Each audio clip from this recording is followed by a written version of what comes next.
कही साच बड़ी दिन बाद सुनली हल खुदा फरियाद करे जा। हाँ कही साच बड़ी दिन बाद सुनली हल खुदा फरियाद। उतरल चान हमारा आंगन में, उतरल चान हमारा आंगन में। स्वागतम स्वागतम स्वागतम दिल के प्रांगण में। स्वागतम स्वागतम स्वागतम दिल के प्रांगण में।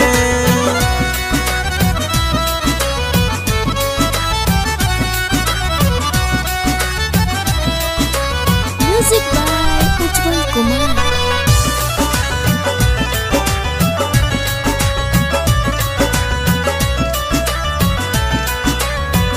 जागन नसीब यादू एहू जमीन के लैल बारी रूप लागे परियन से छीन के।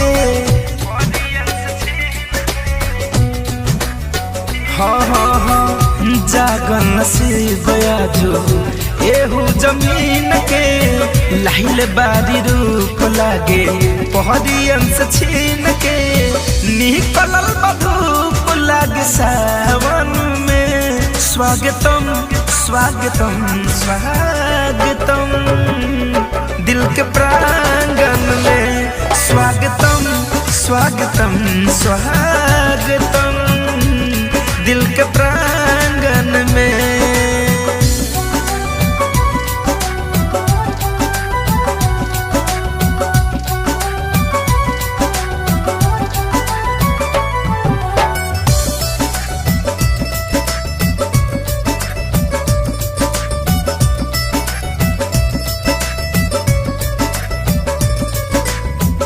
गढ़ले गजब बारे तुहरा के राम हो।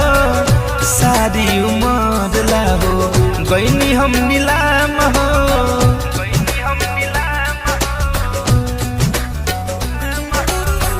गढ़ले गजब बारे तुहरा के राम हो।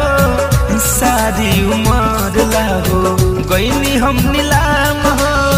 हाँ कहे धरे कम सुमित अनुशासन में। स्वागतम स्वागतम स्वागतम दिल के प्रांगण में।